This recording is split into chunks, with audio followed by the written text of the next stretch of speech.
Hi everybody, welcome to the Witching Week. Today is episode number 36 and I am your host Wren. So welcome back everybody. Today is a bit of a bonus episode. Obviously usually I try to get here every Friday. We've changed broadband provider this week, plus my mobile as well, and obviously they make it as easy as possible these days to do this, but we always have a little bit of a nightmare. We live in what's called a carriage arch house, so our house has got a big archway and our modem goes in the top of the house in the loft. So by the time the signal reaches downstairs, we've got metre thick walls, we don't have a very good signal at all. And trying to connect a booster to our modem hasn't always proved to be very easy. So we had everything in place, everything was working perfectly, but obviously prices are going up hugely at the moment. So my husband decided that he would change provider. The theory goes that, you know, being the main provider out of everyone, it should be a super good modem and a super good speed and connection, but what's being broadcast out, you know, just gets interrupted by those thick stone walls. So we have had some fun mucking around. When I say fun, it hasn't been fun, it's been stressful, but we're there. My husband managed to do it. He spent ages online trying to marry up the two, this Wi-Fi booster and the modem, so the Wi-Fi signal. So we've done it, we're there. So this is a bit of a bonus episode. I didn't think I would be able to record it. I'm not doing it at my usual time, so we're in danger of the gardener. As many of you know, I live on a working cemetery. There's a gardener here and I can hear him out there cutting. I think he's in the other field and towards the back. So I don't know. We're going to see how this goes. It could be that in the middle of this episode, suddenly we've got this droning noise going on in the background, but this isn't one of my educational videos. This is our relaxed cup of tea on a Friday where we burn some incense and we catch up with each other. So let's just go for it. And if we've got some extra noise, then we'll just have to deal with it. That's life, huh? So today I am drinking blackcurrant and blueberry. I'm just working my way through these old fruit teas that I've got in the cupboard before I get some new ones. And today I am burning Nandita wood spice. So I bought this one a couple of weeks back in Glastonbury, as you know, but this is the first time I've tried it this morning and it's really, really lovely. It's almost a bit perfumey, but it is really woody. It's beautiful, and I have a feeling that one of the shops in Glastonbury actually burns this. I always wonder what their incense is as we pass through, and I've always meant to ask and haven't, and I'm pretty sure that that's what they're burning. So yeah, what are you guys burning? What are you drinking? Let me know in the comments your favourite teas, your favourite incenses, and let me know what you've been up to. I am a little bit late with the replying to comments this week. It has been a bit of a week, not a bad week, but just a bit of a week, and I'm finally starting to catch up with things a little bit, finally starting to recover from Beltane, which seemed to go on forever. We had Beltane on the 1st of May, which was the Monday, and then on the 5th of May, when I spoke to you guys last, it was astrological Beltane. So really, we celebrated most days. We had a fire out outside in the evenings. It's actually warmer to sit outside with a fire at the moment than to be inside.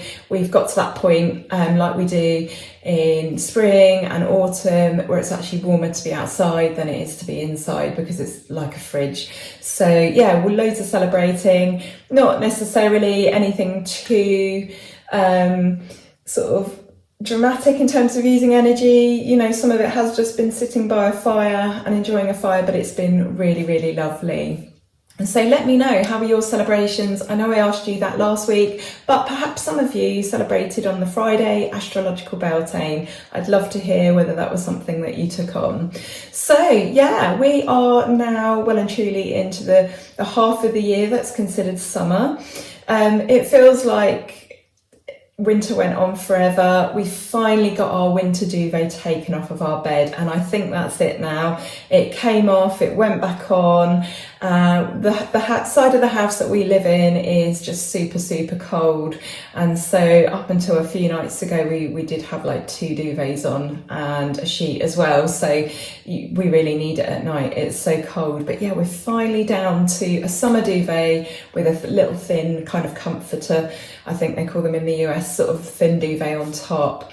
So it's still quite damp though, now that we don't have the heating coming on at all in the morning or in the evening. It's felt a bit damp on a few days. We've had quite a bit of rain, which is really needed for us in this area. But yeah, so it's felt a little bit damp, but we're starting to get some heat now. The building's starting to retain some heat. When it's sort of like 10, 11 degrees in the morning, you can't tell inside. And I think that's because the sun is shining on the house and the stonework is retaining that little bit of heat. So we're all over the place at the moment, but we're definitely feeling much more comfortable. And I'm definitely feeling a little bit more alive. We've got 6 weeks until the summer solstice.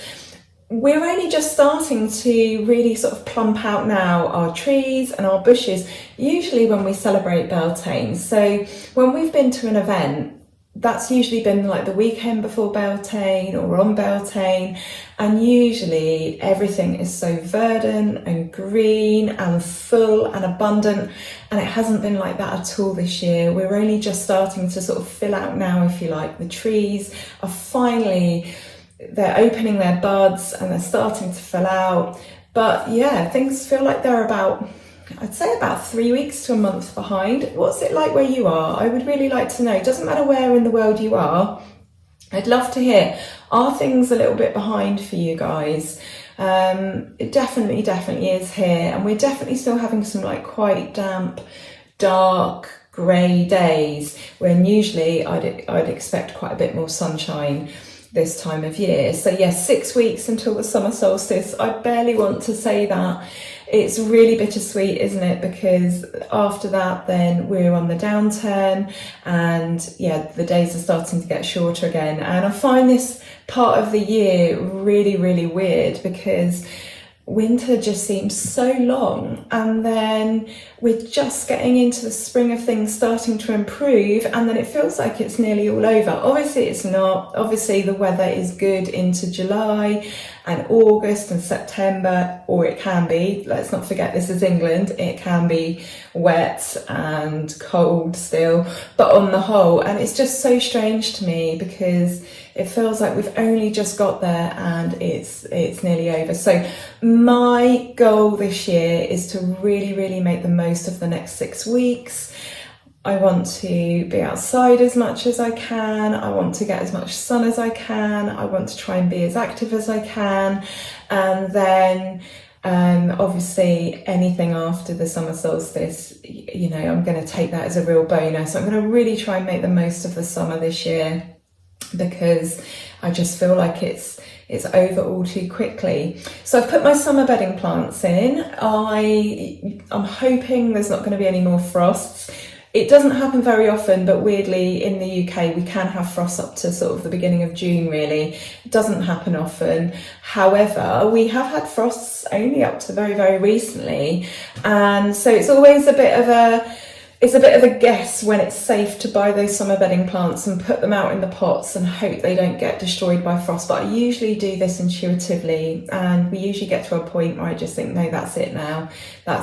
So even though we've had some days this week that have definitely not been very warm and have been quite cold, I do think we're done now with the frosts. So I always get really excited. It's a real lift for me. It's a real lift for my mental health to get those plants in the pots, and some of them have started to flower already. Some of them were already flowering, but there's a bit of colour there now and it looks so much tidier. So yeah, that has given me a real pick-me-up this week, I must admit. We've got starlings nesting above the kitchen. We have this corner, and the starlings getting just over the gutter. they're there a few times a year. Starlings will come back and reuse the nest, and so we've probably got some babies in there at the moment, but I've definitely seen one in and out of there at the moment, so that's really, really lovely. I think starlings were in decline in the UK, but we seem to have a lot of them here. That doesn't seem to be an issue here. And with the lighter mornings, I've been waking up earlier. I feel like I've got a longer day. I feel like I've got more energy. Obviously, we're getting some vitamin D from the sun now. And I've been managing to get to the gym, not to do anything too outrageous, of course, not with having ME, but I do some exercises and some walking to try and strengthen my core muscles, and that helps me very much with my connective tissue disorder, and then that usually improves my sleep because I'm not sort of tossing and turning all night and needing to roll over. So this is the part of the year where I really feel like I come alive. I'm not dragging myself through it quite so much, so that's really, really exciting. And as I was at the gym this morning, walking on the treadmill, it got me thinking about a magical topic, and that is the perfect vessel. Now, I did a video on this some time ago on Instagram, and at the time, I actually appear in the video, and at the time I was quite skinny, and I'd lost a lot of weight because I'd not been very well, and I'm about 1.5 stone heavier now. So, but at the time I did this video, and it was a fun video, and it said time for your witchy workout, and lots of people completely ignored what I'd written in the post and came to me and said that I was pushing diet culture, and it was all right for me because clearly I didn't have any issues exercising. In the video, I'm doing some like silly exercises with a cauldron and some books, and I think maybe a candle. So it was all very light-hearted, and you know, but the message in there, the text in there was about creating the perfect vessel for magic, and I got absolutely jumped upon. And I had to point out to these people, look, if you follow my other posts, then you'll know that I've got some quite chronic health conditions and some things that actually make me other abled. I'm not as abled as other people. And the message in the video was about movement, and it was about taking care of the body, and it was about uniting mind, body and spirit. And when we perform magic, when we work magic, we are operating on 4 different planes of existence. There is the physical plane, the emotional plane, the mental plane, I keep saying plane, and then these communicate with the astral plane. And when we are working something across all 4 of those planes, we can create successful magic. And magic requires your whole self, and the different planes can communicate with each other as well outside of the process of magic. So if you think about when you get an injury, that can affect your mood. When something is upsetting your mood, sort of emotionally or spiritually, that can have an effect on your body. So this is the way these planes communicate. So if magic requires your whole self and these different planes communicate with each other, it makes sense that you want to make sure that your mind, your body and your spirit are in the best condition that they can be in. Many people took this that I meant that aesthetically you need to look good, and that's not what magic is about at all. Now, the Golden Dawn, they described theurgy, which is divine magic, as ceremonial ritual with the intention of invoking or evoking deities and a perfection of self. So I'm obviously breaking this down into very, very simple terms, but the foundation of alchemy was not actually about turning metal into gold, but the human into God's self. So magic is all about actually becoming as perfect as you can be. But this is spiritual. We're not talking aesthetically.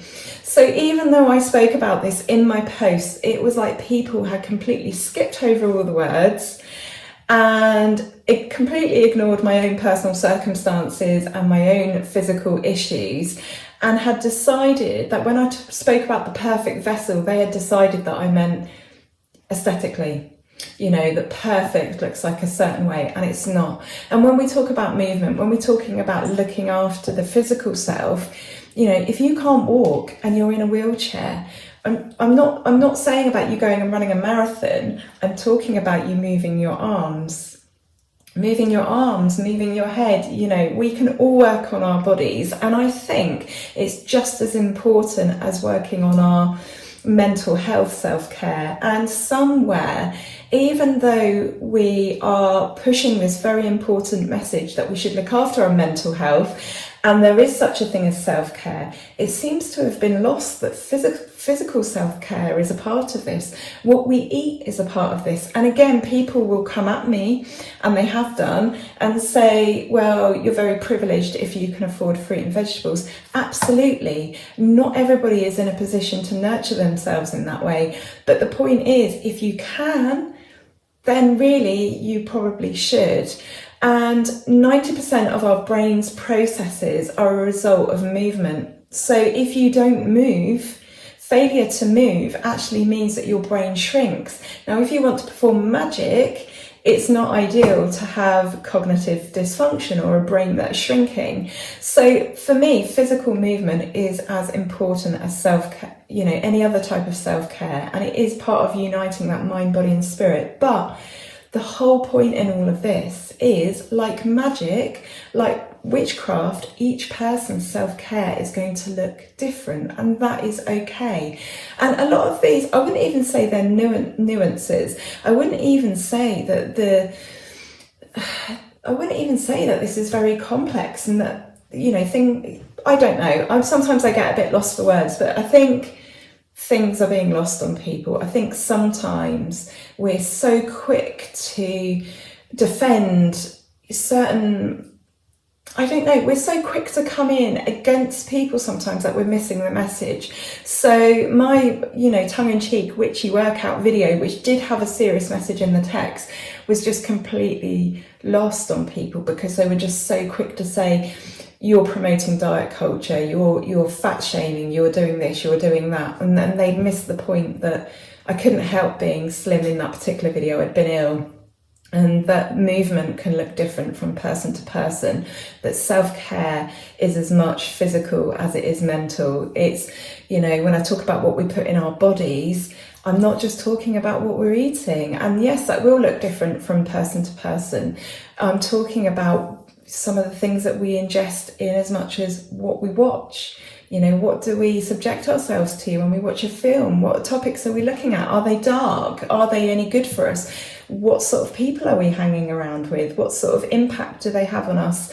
Are they, you know, do they help boost us and make us feel good about ourselves? Or are they, you know, psychic vampires? Diet is not just about what we eat and what we drink. Looking after mind, body and spirit is not necessarily about being able to run marathons and to look what some people might consider physically perfect, but creating the perfect magical vessel is about being as good a version as we can be of ourselves, whatever that looks like. And that will be different for you to what it will be for me. So yeah, so I sort of went off a bit on a tangent there and struggled to find my words a bit there. Again, you know, I have to work really, really hard at my cognitive ability. I have struggled with that over the years because I haven't been making these videos as much. It's trickier for me to verbalize what I'm thinking sometimes, and those are the things that I work on. And my health is something I work on, not just because I have to, but because overall these things make me a better magician. They make my magic better. So yeah, I don't know.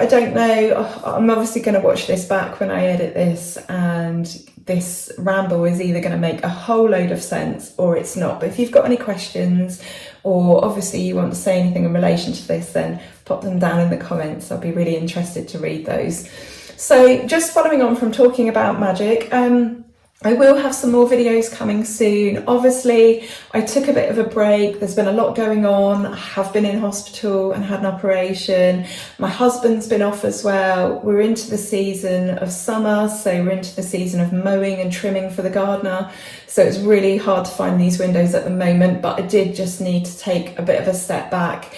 I didn't do that immediately after my op. It came more like 2 weeks after my op, and that's how it goes for me. I think I was still on a bit of a high. It's really weird. They pump you full of obviously drugs when you have an anaesthetic and painkillers and things like that, and I kind of do okay for a week, and then it kind of catches up with me a little bit further down the line. We've had lots of bank holiday weekends, so we've had the kids more often, or for longer, so I've really kind of got out of the pattern of having time to myself. So there will be some videos coming, there'll be the second part of casting a magic circle, and there will still be some sort of like more light-hearted videos as well. I know that people have been asking me, they want to know about living on a cemetery, so I'll be doing that one soon.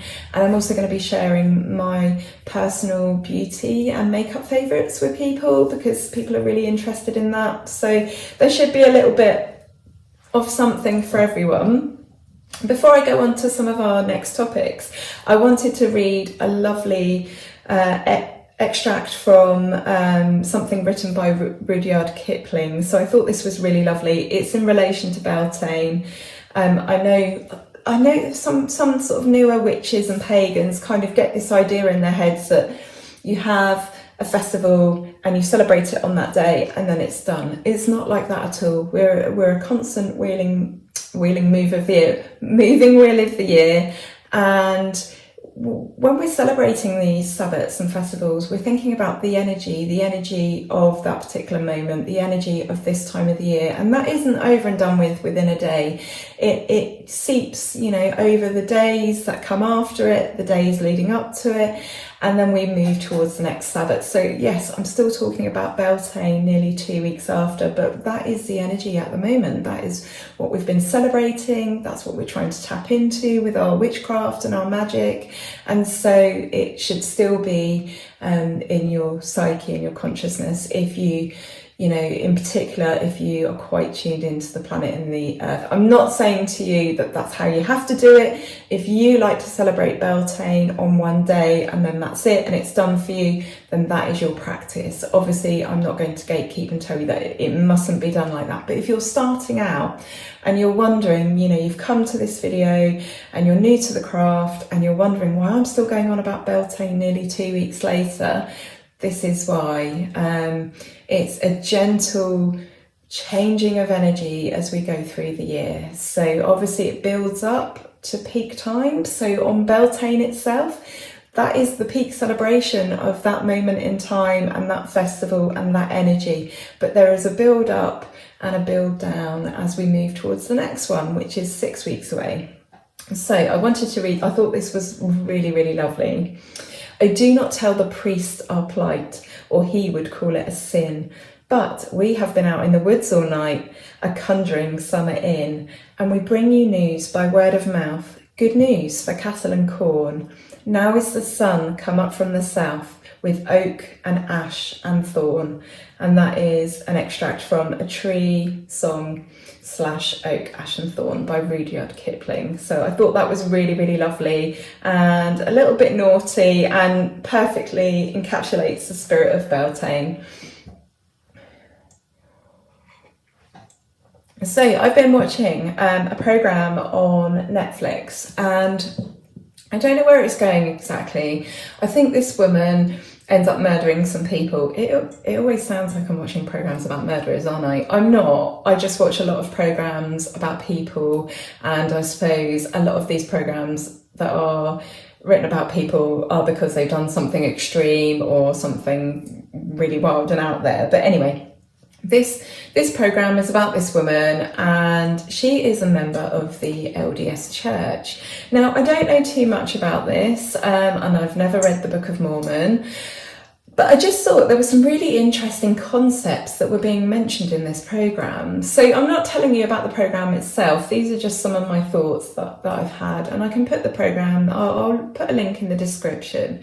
But there is a lot of talk about previous lives and the end days. A man in this program has a near-death experience, and he believes that he can look beyond the veil and bring back visions from the future. And I thought, it sounds quite witchy, really. It sounds quite witchy. And I don't know much about the LDS Church, but I believe that prophetic gifts are shunned upon, and that they believe that the more that you are open to these sort of spiritual ideas and powers, the trickier it gets in terms of handling Satan and Satan being around. I'm not sure if this is true of all Latter-day Saints followers. I don't know very much about this topic, so please don't pile in on me if I'm getting this wrong. I would really urge anyone who's watching this who sounds like they might be interested in this to do their own research and have a factual read about the Church of Latter-day Saints. But just this program in particular, this particular group of LDSers, wow, what chaotic energy. And I just find it incredible that these people think that their way, and when I say these people, I'm not talking about the LDS Church as a whole.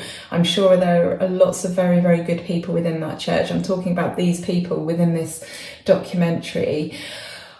You just think, wow, you think that your way is the only way and the light, but there is a lot of chaotic sort of dark stuff going on in this. A lot of talk of demons and people being overtaken by bad demons and that they're soon going to be dead. And oh my goodness, as a witch, like I wouldn't even go there. And they were talking about how this particular person had gone on a missionary for 2 years, and that the idea of that is that you go out and you find people to come to the LDS Church and you basically convert them, you get them baptized ultimately. And I just thought, can you imagine if I did this as a witch or / pagan? Can you imagine if I went out and about in a uniform and I tried to bring people to paganism and witchcraft? I just think how horrified, not that there's anything wrong with my faith and my religion and what I follow and my thoughts and feelings. I truly believe that I'm a good person and I try my best to be a good person. I reflect and I try to make up for things where I get things wrong. You know, I don't feel that my witchcraft has got anything to do with me as a person in that respect. But can you imagine the horror that some people would feel, people that didn't understand my way of life and my beliefs, if I tried to get them to come on board with me, you know, if I was evangelizing, if I was proselytizing. And so it gets a little bit lost on me why these people that go out, and obviously I realise they're doing it from their heart and they think they're doing what's right and they think they're doing what's right by their church and that's what they believe they've been put here to do. I don't discount that, but can you imagine how some people must feel if they have a fear towards their particular brand of religion or what they follow, if they don't understand what it's all about, you know, the fear that they could invoke in other people. And I just thought that was really, really interesting. And I guess for us as pagans, it's very, very different in that we get along with people of other. See, I need to put my teeth in this morning. We get along with people of other faiths. You know, if you want to be a Hindu or a Buddhist or you're a Catholic or somebody from the LDS Church, we're like, if that works for you, that is fantastic. And we support you in that. If you want to come and celebrate one of our festivals with us, brilliant. The more the merrier. But we will not try and convert you. Yes, I call us the more the merrier path. You know, the more the merrier, and the bigger and better a celebration is, the better. But we don't feel the need to convert anyone. You know, I don't feel like your soul is in danger if you don't come on board with my beliefs. And I feel like there's a little bit of ego here. And I know that goes against the whole idea of why these people are doing it, but I don't think that my way is necessarily best for anyone else. It still makes perfect sense to me because this is my way and my path and my life and it resonates with me. But that doesn't necessarily mean that it's right for anyone else. And ultimately, we're all here on this planet together. And I feel like each person's religion is just a way back to source anyway. It's got to be, you know, we're all here walking alongside each other. So I just find it absolutely fascinating when I see these programs about people that, and it doesn't matter what religion, but when they have these really, really fundamental views in terms of getting other people on board, I find it absolutely fascinating. So I'm going to put the link down in the description below. I've still got quite a few more episodes. I don't even know how many there are. I'm saying that, but I've only watched one episode, and it's about this particular woman, and it's about what's going on in her family and her relationships, and I think somebody gets murdered along the way, but it's been quite interesting so far. And she's kind of doing okay until she meets a particular person within the LDS church, and then this guy seems to sort of brainwash her a little bit. So, I mean, that just shows you, that just gives some context that even within a religious group, you know, you're going to have people of varying sort of beliefs, and some are going to be more fundamental than others, and some are going to go about things a different way to others. But yeah, it's just really, really fascinating. And I had visions of me like going door to door with a witch's hat, a cat and a broomstick, and like knocking on people's doors and trying to encourage them to witchcraft and paganism. It just wouldn't work, would it? It just doesn't appeal to me. But yeah, I had a bit of a chuckle. I was watching it on the when I was on the treadmill at the gym this morning. So because I only walk, I'm just sort of strengthening muscles and things. But yeah, I just thought I would discuss it with you guys. I just thought it was really interesting. So something else that you guys might find interesting, and I've mentioned it before, and it's a website called The Wild Hunt. So this is daily sort of pagan news. It's a worldwide site. There's news from pagans all over the world, stories, articles, and it's just really, really interesting and not related to the title at all. It covers lots of different subjects, but there was a really interesting article on there about food taboos and religious diets in ancient pagans, and it was quite an interesting article, so I'd sort of urge you to go and read it. I'll pop it down actually. I was going to link to the site, but I can actually give you the link to the actual article, so I'll put both down.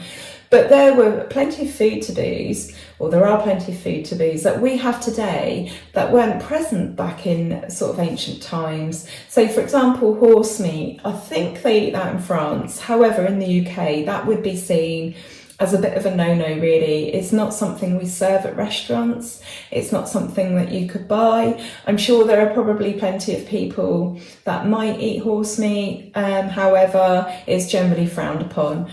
We have horses for sort of entertainment and pleasure. In ancient times, they were sacrificed routinely. Dogs are another animal that, you know, we just would not eat today. You know, even if you're a meat eater, I'm not talking about vegetarianism or veganism here, I'm talking even as a meat eater, dogs are domesticated, there are pets, and yet for the Celts, they had a preference for eating dog apparently. And then also wolf skins have been used in the past for lots of ritual and shamanic reasons, and now that would be seen as a no-no, as is other fur. So, but the interesting thing here, the thing that got me thinking when I was reading this article is that even though some of these things might make us feel uncomfortable, when we killed animals and we used them, we did so using every single part of the animal. We weren't wasteful and we were respectful. And I think there is an honour in that. I think it's much more honourable. We were that much more connected to the earth and to animals. And so when we killed them and we used them, we did so with reverence and with respect, and we didn't waste things. So I suppose that has a big impact when you look back and think, oh, they ate dog, they ate horse. We have to remember the context in which we are thinking about this, and it's very, very difficult to make comparisons. And the same goes for magical practice. We can't possibly, as modern pagans, have any inkling really. Yes, there's archaeology, yes, there are historians and scholars, and they can give educated reasons for things and surmise how people felt and did things and saw things, but it's not the same. We are modern pagans living in a completely different world, so we cannot we cannot really, I think it's really hard to sort of judge these sorts of things because it was a completely different time. And the same goes for magic. We can't really sort of guess or know how they felt and how their magic was and what it meant to them, because we're completely different people. So Caesar apparently commented, Britons consider it contrary to divine law to eat the hare, chicken or goose. They raise these, however, for their own amusement and pleasure. So I thought that was really, really interesting. We didn't eat, understand hare, and even now the hare is a sacred animal, but we didn't eat chicken or goose, but we raised them, we had them as pets. And you just think, at what point did we step over that threshold? It's really very interesting. So this isn't a debate on veganism, meat eating or vegetarianism. This is just literally talking about modern pagans and the religious diets and any taboos that they had in regards to animals and spirituality. And things like that. So check out the Wild Hunt, always very interesting. You'll get to hear about lots of celebrations across the world, what other pagans are getting up to. There was another article on there saying that the US Commission on International Religious Freedom released its annual report last week, and they noted that the conditions for religious freedom are, and the word they used was worsening. They're worsening around the world. So this is the sort of news that you'll find on the Wild Hunt. Don't be put off by the name. I'm not a hunter. It's not something we do in this country apart from fox hunting, and I don't agree with that. But yeah, it's called the Wild Hunt, as many of you will recognise as a pagan thing, as a pagan term. So yeah, that's our topics for this week. So let's do some cards. Let's have an energy reading for the week ahead. Let me know how your week's been. What have you been up to? What have you got planned? Perhaps you're making your plans for the summer solstice already. Perhaps you've got something in the pipeline. Perhaps you've still got Beltane celebrations to come. You know, of course, it's like any other religious festival. Sometimes we don't see our friends and family at the actual time, and so it might be a week or two before we catch up with them. But let me know what you're doing. Let me know what you're up to. So I've actually forgotten to get my cards out. I shuffled them earlier. I put them on the side in the bureau, but I forgot to bring them to the kitchen. So I'm just going to go and get those and we'll have a reading. So we have managed to avoid the strimming. The gardener is over in the other field. We do have some people approaching though, so they're going to walk past in a minute, so you might hear some talking from them. And they'll probably see me gazing at the iPad and talking to you guys. So I shall just keep my head down and get ready to pick our cards for the week ahead. Okay, so the cards we have today are the Eight of Swords, the Hermit, the Two of Cups, and the Fool. And I think this is very much about mindset. It's about attitudes, beliefs, and to a certain degree, mental health. And I don't know if any of you have got yourselves into a bit of a rut recently where you feel stuck, you feel imprisoned, you feel trapped, you feel like you're in a cage with no way out. But I would say that this is very much just your own thinking, your own headspace. And for many of us, we can be our own worst enemies. I know that sometimes when we have too much time on our own hands, too much time to think, that it cannot do us much good. I'm thinking of one person in particular when they don't have a good routine and they don't have things to keep them busy and distracted and focused, that they can spiral and just wallow in their own self-pity, to be honest. I want to tell you that some of these self-limiting beliefs and perceptions are of your own making. My cards are quite they can be quite sharp. I think that's me though, to a degree. I could be quite abrupt, quite blunt.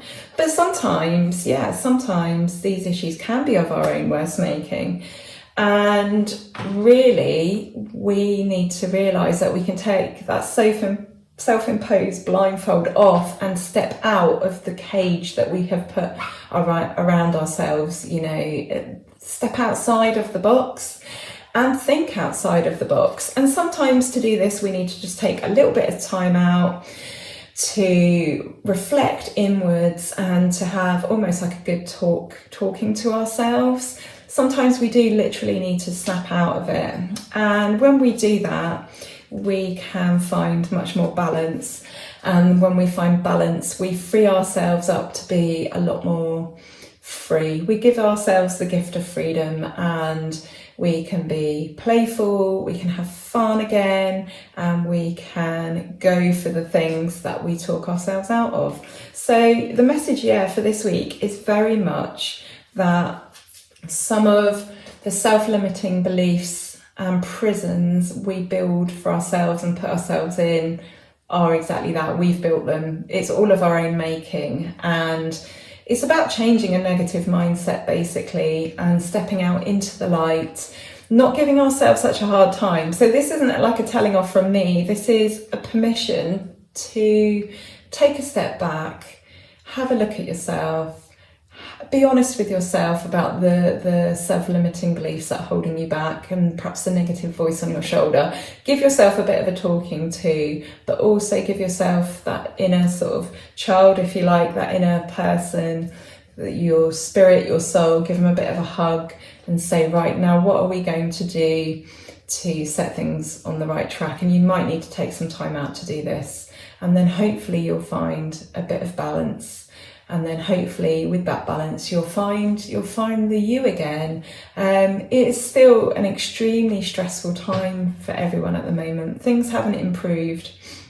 The cost of living emergency hasn't improved.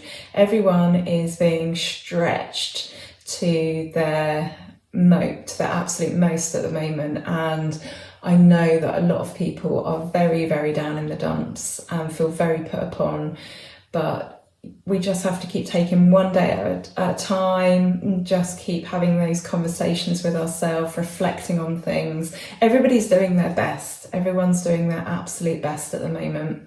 Not a doubt about that. So not a negative message by any means. You've got the power to turn things around. If you've got into a bit of a downward spiral with your thinking and your mindset, perhaps you've developed a lack mindset, perhaps you've just become very, very down on yourself, you can turn that around. You've got the key to do that. And taking yourself off, and when I say take yourself off, I don't necessarily mean physically remove yourself, although that can be nice too. Go on a retreat, book a little holiday, take a day off work, just get some protected time for you and take yourself off and sit down and work through things and have that honest chat. Is it really as bad as I'm thinking it is, or is my mindset and the way I think about things and the environment I'm creating for myself, is it me? Is it, what's going on here? Where's the balance? So, and then after you've had those conversations, find a way to put things in place so that you can become that more rounded, balanced individual, because that will pay dividends to you. So not a bad message at all, just a little bit of reality, just a bit of a pep talk, and you can go and achieve absolutely anything that you want to, anything that you desire. That's not a message from the cards today, that's me just adding that in, and that's what I truly, truly believe. So go and have an absolutely brilliant week. I am so chuffed to be here with you. I really didn't think it was going to happen, and I'm just so glad that I'm here. So the proof is still in the pudding. I've still got to upload this overnight using our new internet, but we'll see, it should be fine. So wishing you an absolutely brilliant week. Take care of yourselves and each other, and we'll be back next week with another. It's just no good, is it? I just need to put my teeth in. I'll be back next week with another episode of The Witching Week, and hopefully some more magical videos as well before then. If not, definitely after next Friday. I need to film some and edit them, and all that takes quite a bit of time. But yeah, I shall be back into a routine soon. So thank you for your patience with me. If you got this far, well done. If you enjoyed this, then please feel free to subscribe, and if you hit the bell notification icon, you'll never miss another video. It's so good to see you all. Take care, lots of love for now. Bye.